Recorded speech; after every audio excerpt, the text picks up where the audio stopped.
Chapter 12. I promise you that this is the last time that I will use the phrase "meanwhile back at the ranch," but I can think of no other way to return to the moment when Klaus has just explained to Mr. Poe what Sonny had meant by shouting "Aha!" And now everyone in the reptile room was staring at Stefano.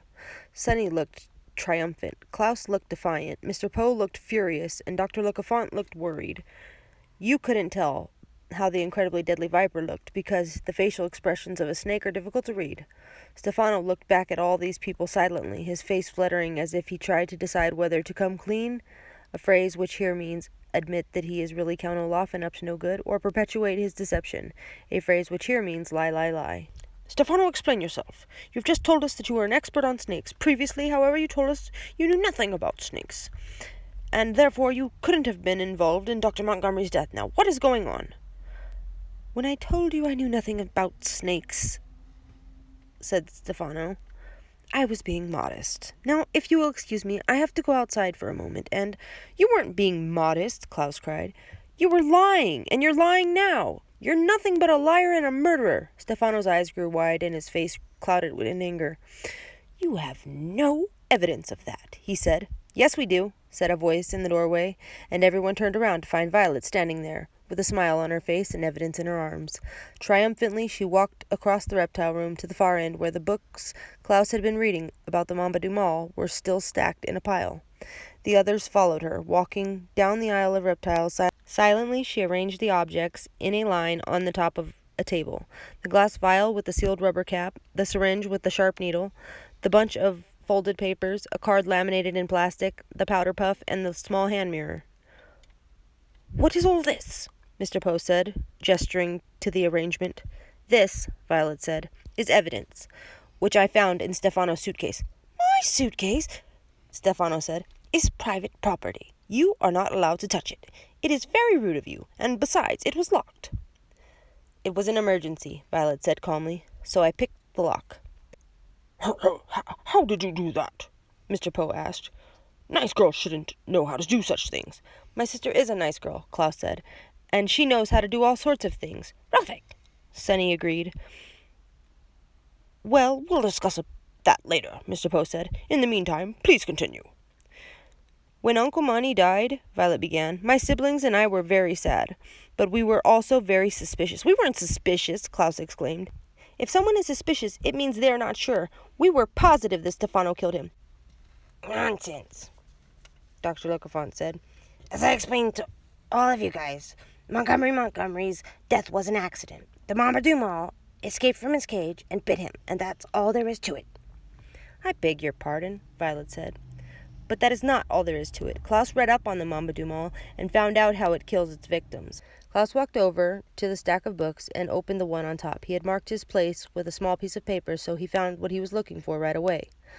The Mamba du Mal, he read out loud, is one of the deadliest snakes in the hemisphere, noted for its strangulatory grip, used in conjunction with its deadly venom, giving all of its victims a tenebrous hue, which is ghastly to behold. He put the book down and turned to Mr. Poe.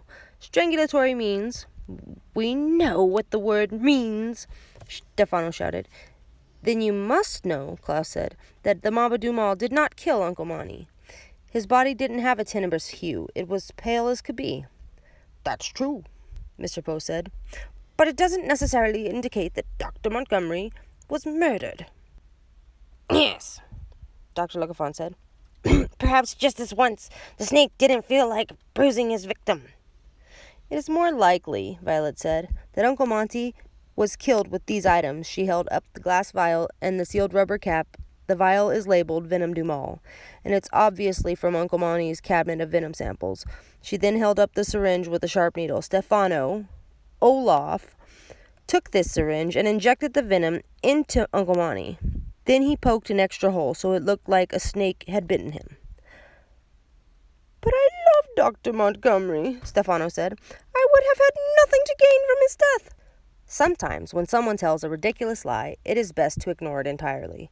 When I turn 18, as we all know, Violet continued, ignoring Stefano entirely, I inherit the Baudelaire fortune, and Stefano intended to get that fortune for himself. It would be easier to do so if we were in a location that was more difficult to trace, such as Peru. Violet held up the small bunch of folded papers. "These are the tickets for the Prospero, leaving Hazy Harbor for Peru at 5 o'clock today. That's where Stefano was taking us when we happened to run into you, Mr. Poe." "But Uncle Monty tore up Stefano's ticket to Peru," Klaus said, looking confused. "I saw him." "That's true," Violet said. "That's why he had to get Uncle Monty out of the way. He killed Uncle Monty." Violet stopped for a minute and shuddered. "He killed Uncle Monty and took his laminated card. It's Uncle Monty's membership for the Herpetological Society. Stefano planned to pose as Uncle Monty to get on board the Prospero and whisk us away to Peru." "But I don't understand," Mr. Poe said. "How did Stefano even know about your fortune?"